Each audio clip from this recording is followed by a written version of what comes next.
le tua ni TAEAO. Glory, glory, glory. Kārtaitama I lo lofa. Tai le tua I lo whamaoni.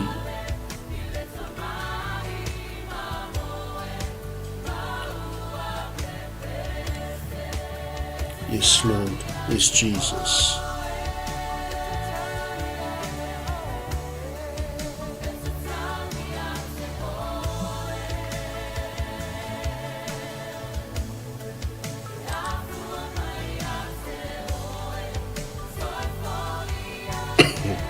Glory, hallelujah.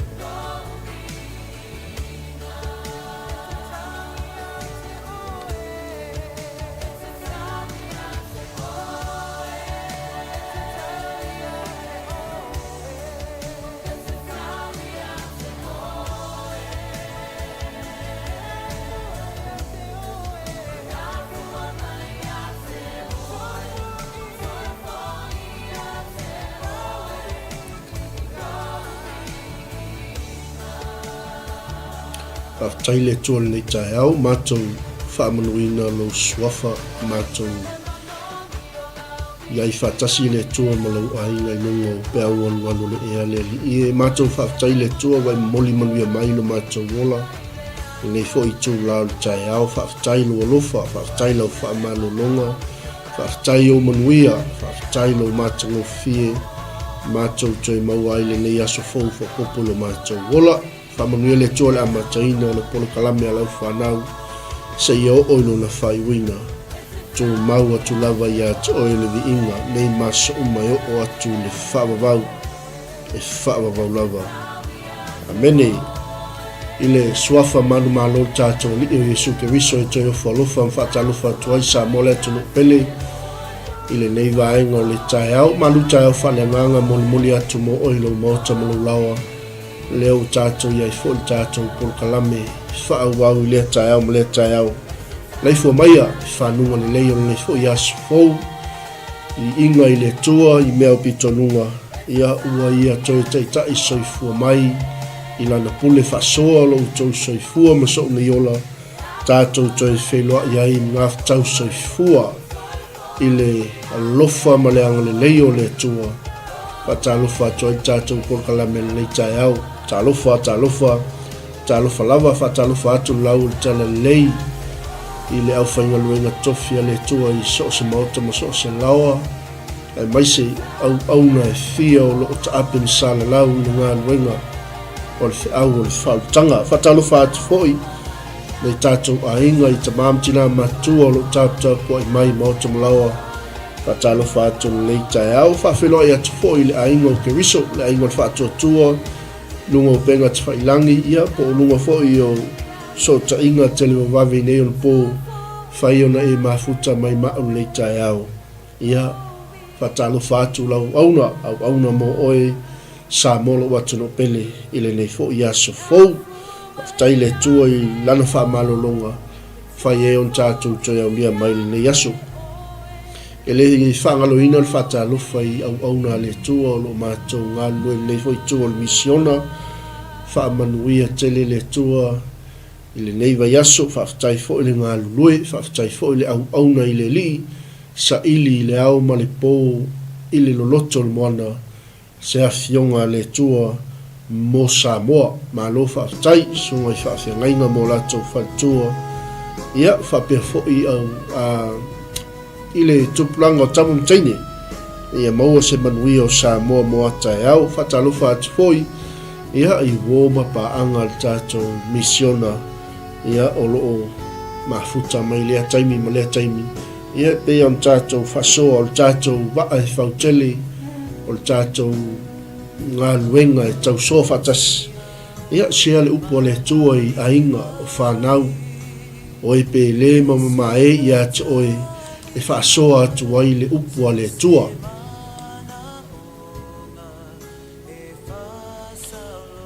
Hallelujah.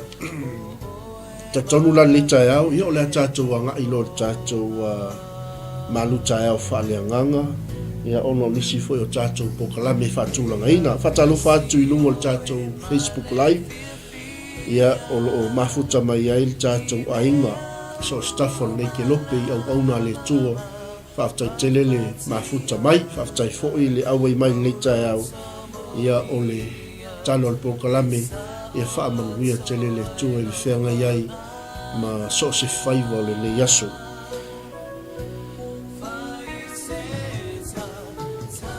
Nawa e silsila mai lungo le tātou pokalame ia o le tātou whaasoa le TAEAO po le tātou whala i au fo ia o whenga iai ma le whai unga fo le lewa yaso tiu te mawhaiva o lau singa e tō mai langi le pule.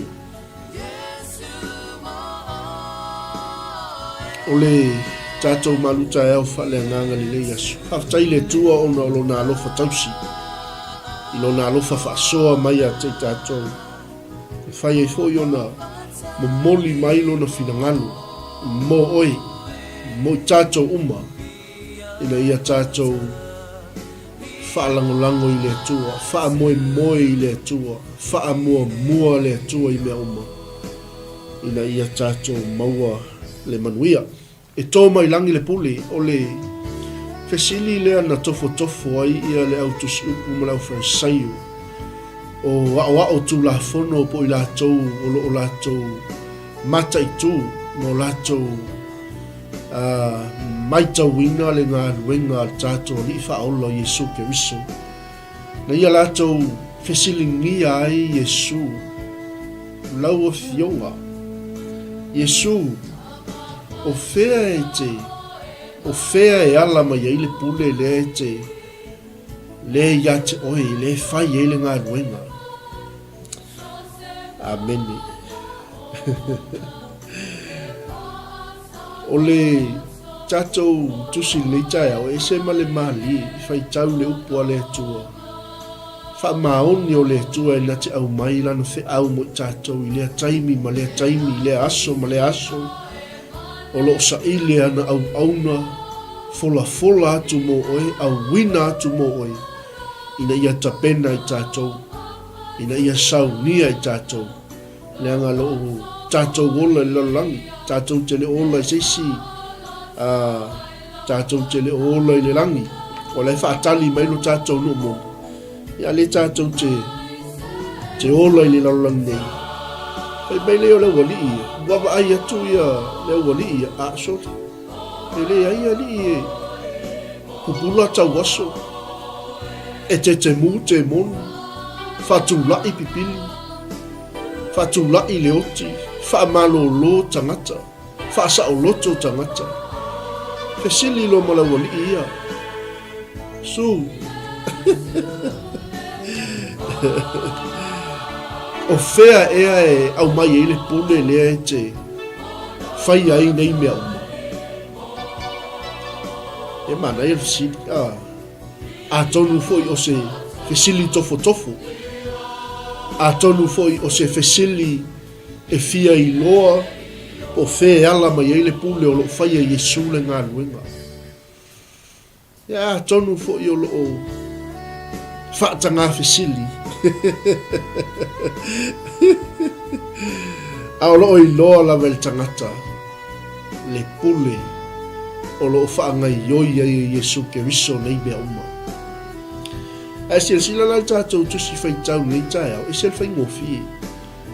Ai wawa ai o le mata ngofi ai o le upu o le atua. Taimi lea o le ua a o atu Yesu i le nuku i le malu ma fola atu le tala le lei tangata.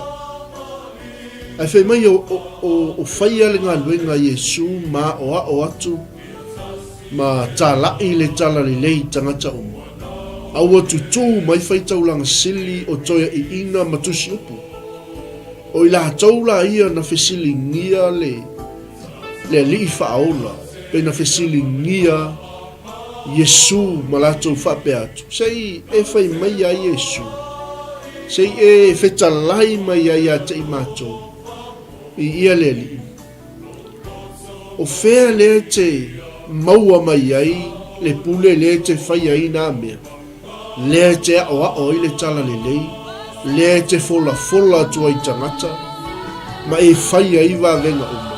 a o ai foi na avatua ia te oe le napuli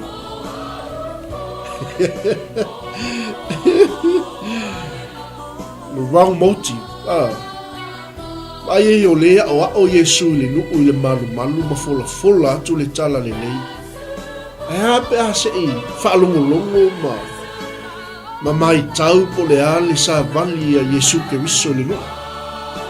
A leo wala tau tutu lai ma fesilingia Yesu. A o whea ngai Yesu ma le ngā nuenga.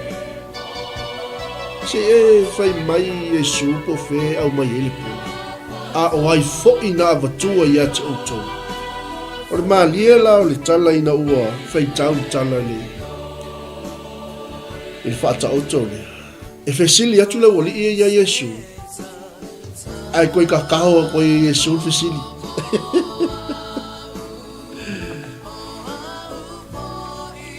O la oito tonu o le upu o le atua. Ai fia muli whaatasi maa unai tonu o tatou tusi whaitau o le lungo tatou po kalanga. Mai la tala tusi pa ia e fesili atu le wali ia. Ai mai Yesu. Le ai lari. Whaitau langa. La tau sunga i toi ina. Tau awhionga i tusi upu ma. Tau si tu la fono. Se i o fesili mua atu la ia te outou. Mai o tau tali mai a teau. Ni ia leni. Mantua taimi le. O lea whako a. Whato a mata le misiona Yesu. Taimi lea lea whato a mata le ngā luenga wha misiona o tātua. A le wa atai ke kamai. A o le. Taimi a toa e le sau Yesu. Mele e se le manai o le. O le tala inga le tangata leo Ioane. Na ia sau e teu mai le ala. Na ia sau e whaima moli mau. I le tangata o lo o muli mai. O a mai o le TAEAO. Amen. O a mai lau tala inga. O e teu le ala o le wha o le tanga mo le si tangata. Amen. Le anga le taimi ana umai le tala inga le tangata Ioane. U wha pēa ianga upu. Ia whaai titi ina, a ia whaateleina leo lo o muli mai a tia. E sili fo i tangata o lo o muli mai a tia. Nei lo o i a tia. Whai mai leo Yesu, whai taulanga, tau sunga i toi ina, tau awhionga i tusu. Sei ka awhila i kiki al tau fisili le kau ke fisili mai ai. A sei o fisili mua tula i a tia o tau. Mai au tau tali mai a tia. Mai le langi e al baptisonga Ioane pe mai tangata.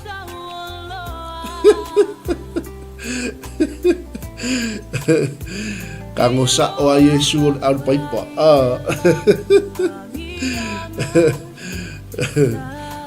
Mele le o te whapea tuwai le tatou malu TAEAO whaaleanga. A tonu po se fesili fia malama. Talo sia pe afai o se fesili fia malama. Langa leo o la tau fesili ngia le puli. Leo o la tau fesili ngia po fea au mai e le puli. Ai afai o se fesili tofo. Ai afai o se fesili fia poto. Fe mei lo leo Yesu. Tau sunga i toi ina. Tau awhionga i fai taulanga sili ma au tusupu. Sei ka ofi ala ko sili. Sei umo utali atu ia te au sili. Ai sei au tali mua mai a te au. E mai le langi e al baptisonga Ioane pe mai tangata. E lo fai tau le upo le atua na po. O pata mo baptisonga. E fesili aku Yesu. Ai fai mai ona latou fe lafo wa i ai lea. Lono winga le am sei so ila tonga nga fia tali ni fesili a Yesu.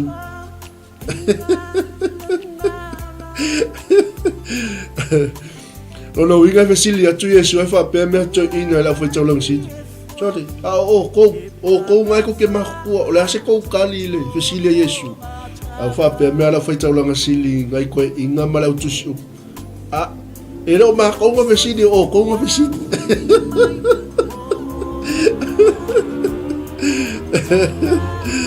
Haleluia.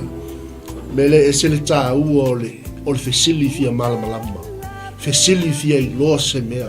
Ai a fainga fesili ono ole fia poto. A fainga fesili ono ole tofo I le alii. Le ala fesili aku Yesu ele lo tali fesili. Me Yesu fakat te umala utali atu ya te autou. Ai au maila se tau tali la fesili. E mai fea pa songa yon. E mai le langi pe mai tangata. E mele o tala tuspa ia, ona latou fe lafo a ia ia. Masalo pe kolu sulmingu ke lua sulmingu ke o faatali Yesu stati.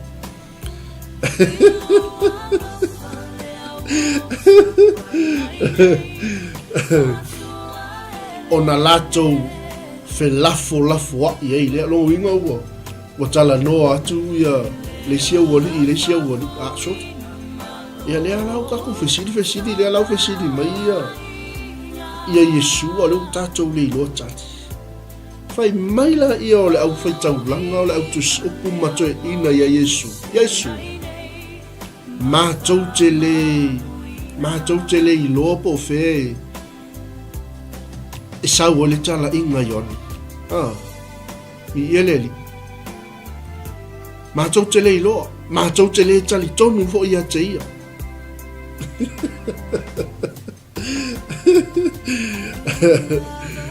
Wo so ale ke ikule me le lo tali mal fesidi. Ale na la tau fa longo pap songa Yohane le papatiso. Ia leli. Ia le tu. Mai lo la ia la wali ia Yesu. A fai Yesu matou te fai atu e mai le langi le papatisonga yon. Ia leli. Ona e fai mai le ia te I matou.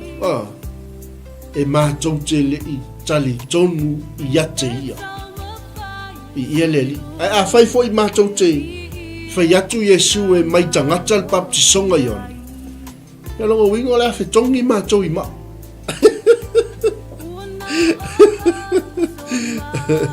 Wale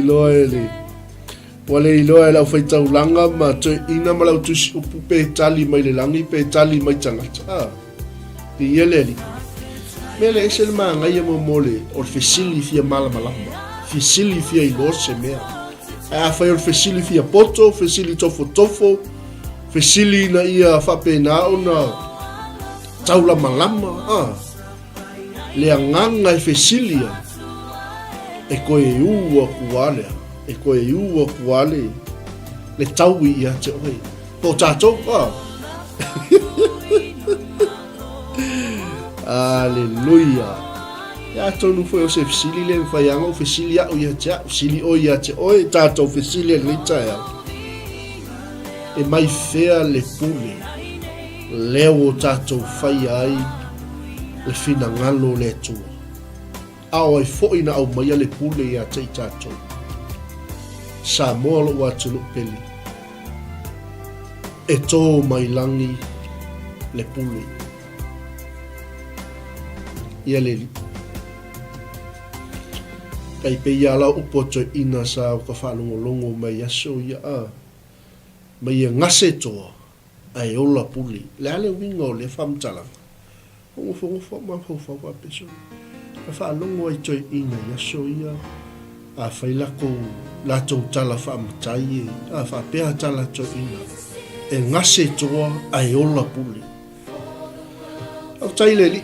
O lono winga, ia te au lava ia malaua ia I loa iai o le tangata e na te I loa pulea no loto. O le tangata e na te I loa ola ina le pulea le atua wa au mai ia te ia. E na te whaafoe e lona ainga. E na te whaafoe e le kalesia. E na te whaafoe e le nu. E na te whaafoe e le atunu. Ia leli. E tō mai langi le pule. E fili e le tua le pule. Au, tā pena fo'i si o tātou a tunu ul whainga whiwhili. Mo umau na tā pena e le tua le pule. ia leli ele ole pule la fo ilele e pule ai tangata ele ole pule soli ai tangata ele ole pule fo ilele e so ona fai ai tangata a ole pule lofa a ole pule fa penauna a wina tuai le manui o le atua a wina tuai le fa malo longa le atua a wina tuai le fina ngalo le atua i tangata ia leli la pol mele le ngama o le woli ia le pule le nga Yesu Yesu mai fea e le pule le te fai ai na mea a o fea fo ie o ai na vatua ia te o ia leli ele esele matango fio le ola ina le leo le pule wa au mai le tua ia te tato ele o se pule la e soli ilo ainga se tulo ele o se pule e polonga i lau whanau ele o se pule e polonga i lau ainga ele o se pule e polonga i le atunu Samoa e tō mai langi le pule ua umau na tapena e le tua le whainga malo e tulai mai ia a wā se manui o Samoa moa TAEAO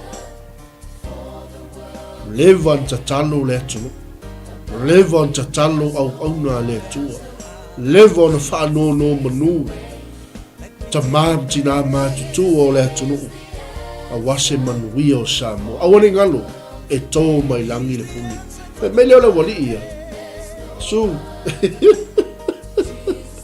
a matou fai atu e mai le langi le baptisonga ione ameni se a foi le mea tau te le tali tonu mai ai ate i ia le a matou fai atu foi e mai tangata le baptisonga ione ka rofa ia matou sa oi lola io o le uso au pauna le ngalue me Australia ta lofa ia tatou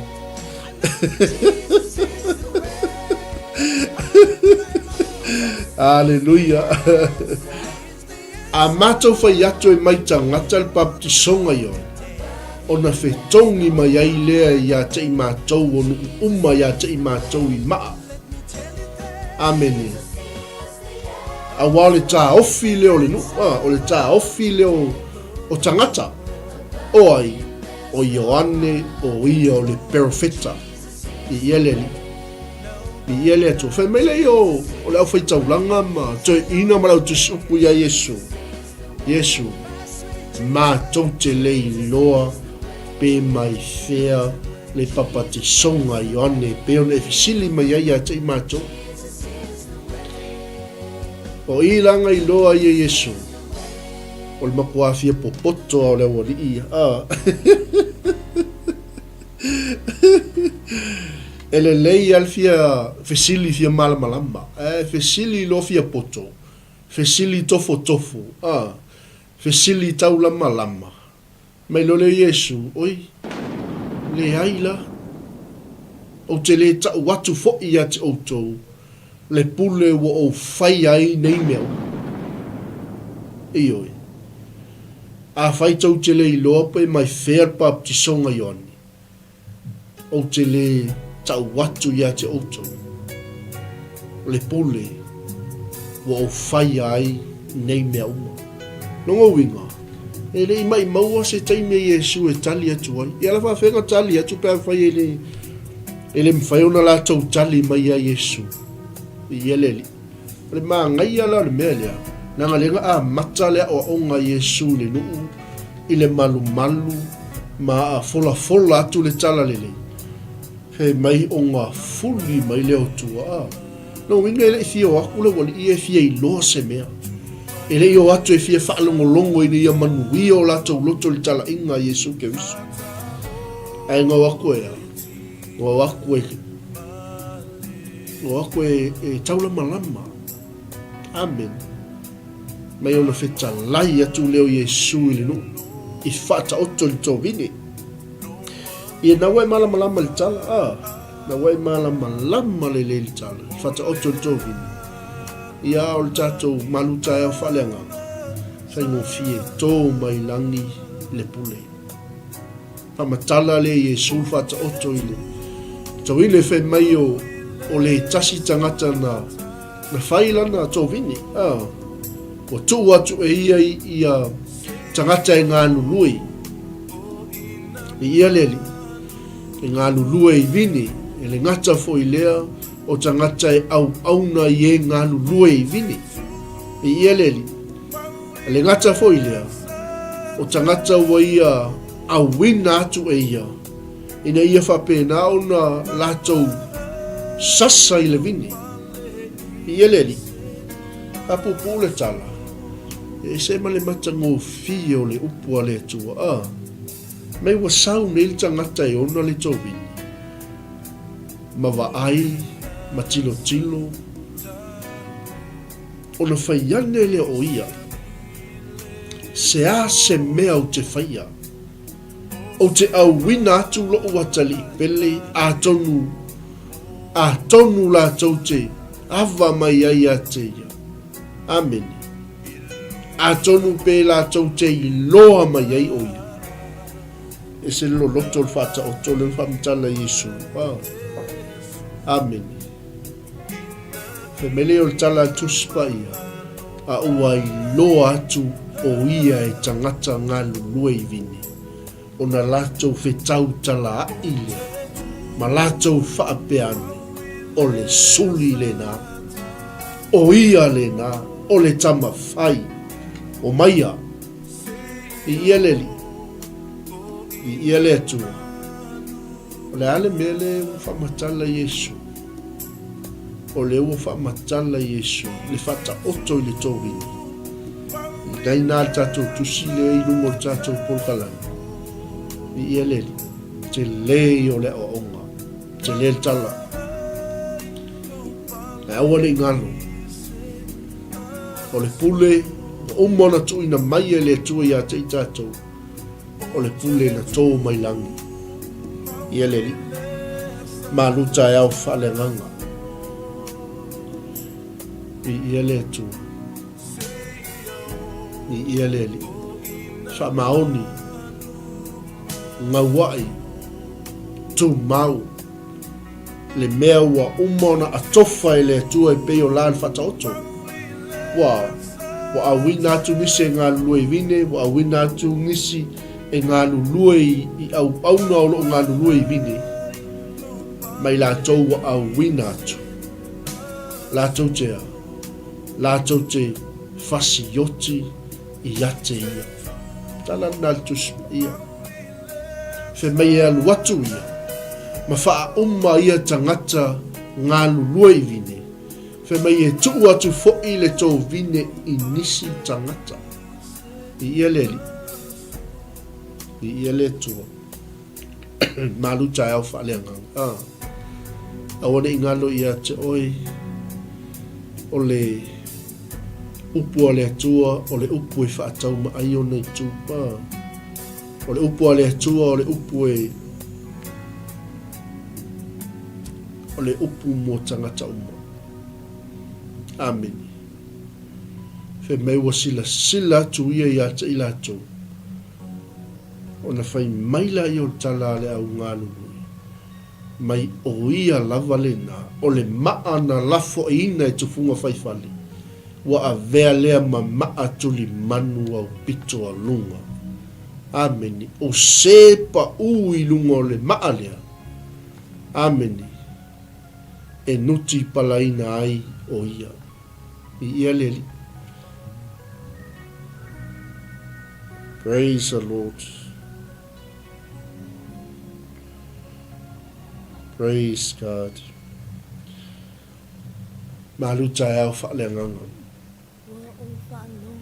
Ya le mele whamtala Yesu. Nga lele wa fuli mai tu o le au whaitauranga. Wa fuli mai tu o te ina. Wa fuli mai tu o le au tuisi upu. Lea o la tau oea e fau le fasi o tia o Yesu Keriso. Amen. A lea o whamatala atu Yesu le nu. Ma o atu Yesu le nu le malu malu. I ia leli. o le maa na la fo'ina e tufunga faifale. Ko a vea lea ma maa tuli manu o pitolu. O le winga o le tala Yesu. O leo o latou a fia pu e ia te ia. E le au fai taulanga sili ma le au tusiupu ma toi I ina I lea lava aso. I ia leli. A fai mai le tala al tuspa ia. A ua latou mata tau I le nu. Amen. Fai mai ua tupo e le atua le matau tele I tangata. Amen. Ua tupo e le atua lea. Ua tupo e le atua le fefe. I ia leli. Me leo tala tuspa ia a wā ua latou I loa. Ua whaatu e ia le nā whaata oto ia te I latou. I ia leli. Langa ua latou lama e whasioti ia te ia. Ma latou a win vai me leo whai e leo whai taulanga. Ma leo tusi upu matoi ina. Fe me ua latou a win ato nisi e wa ai ia te ia. Ua lama ia te ia. Ameni. I ia leli. Na ia latou mawai sana upu. E tuku atu ai ia te I latou lea. Le pule. E vai ai, I le mea le manga ngao lau whai taulang siti. E manga ngao le pule le ia Yesu.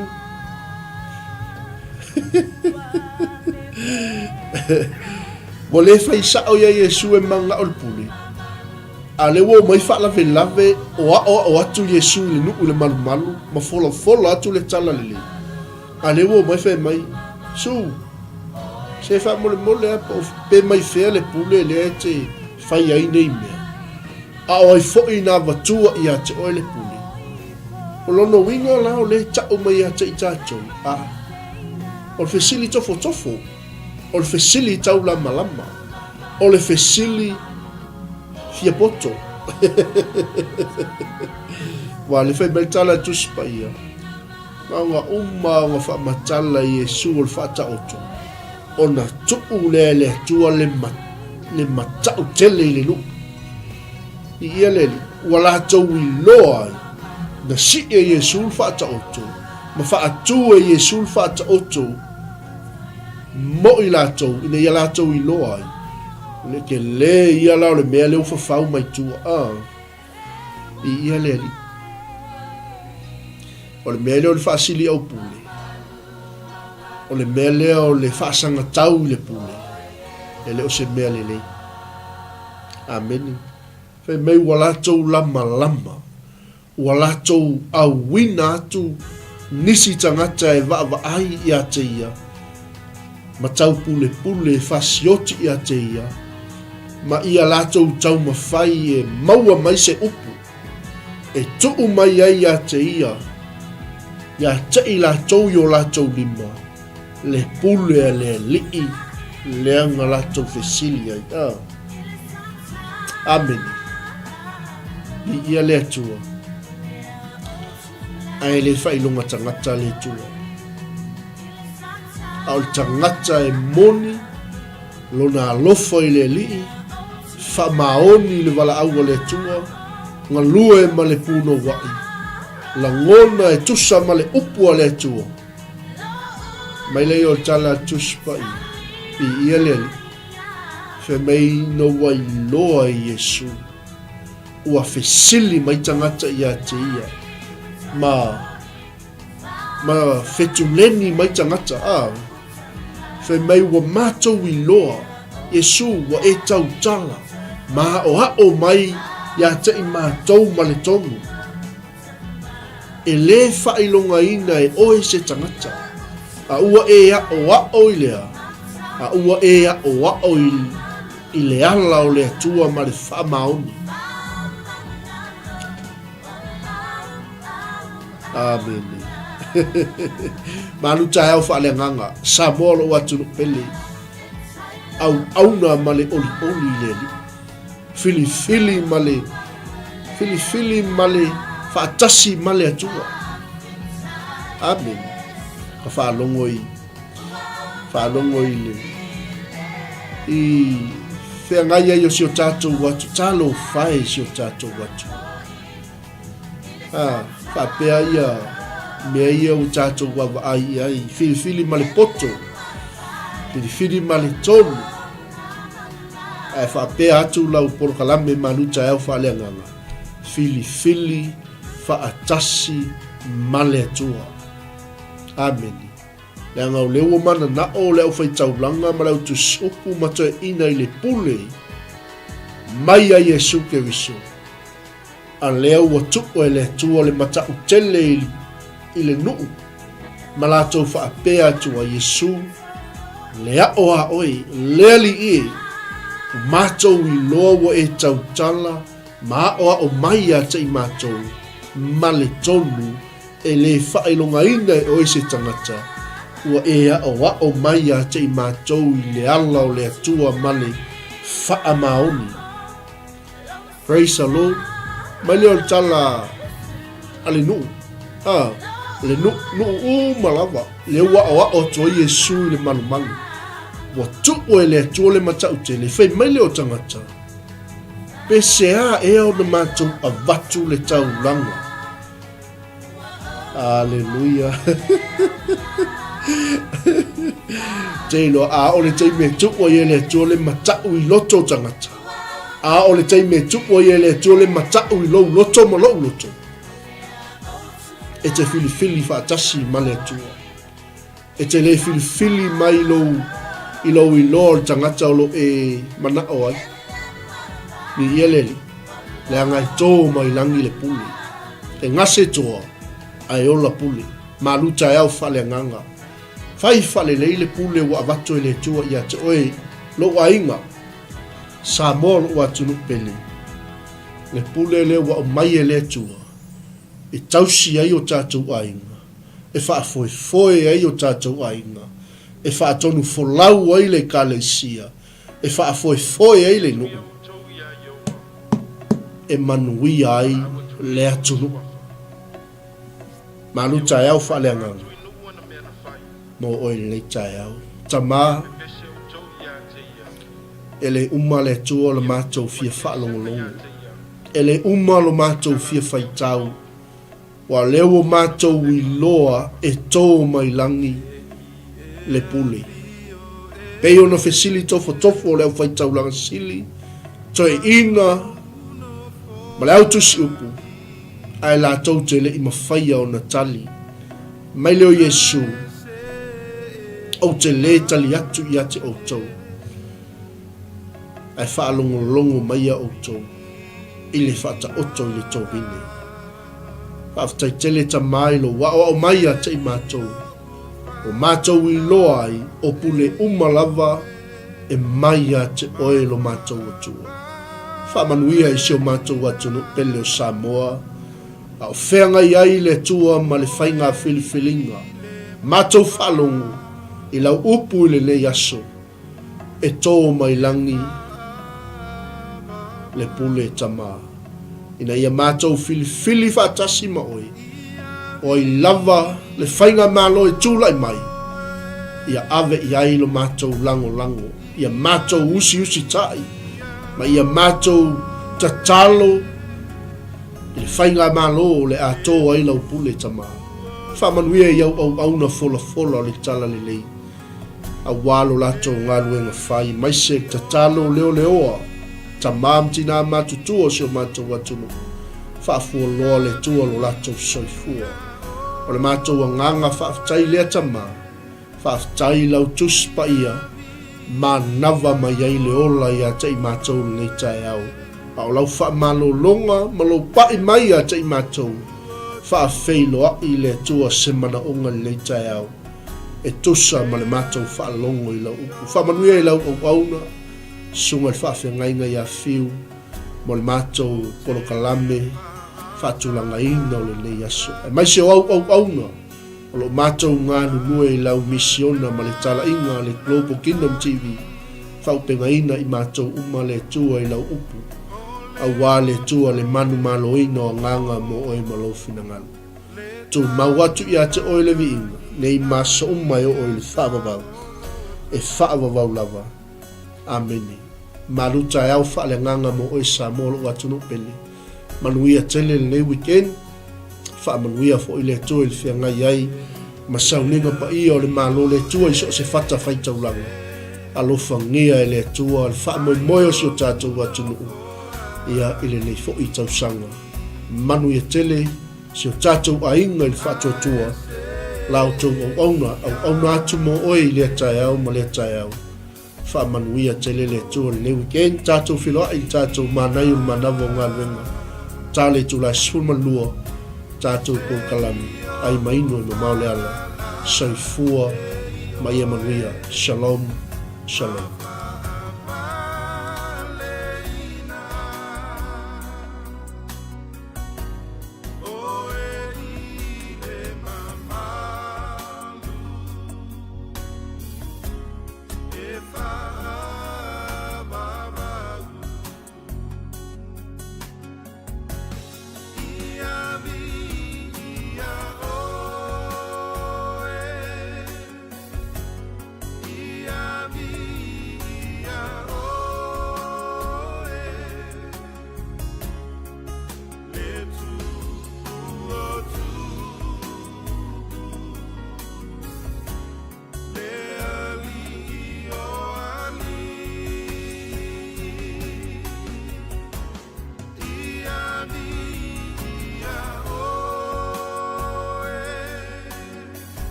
Time.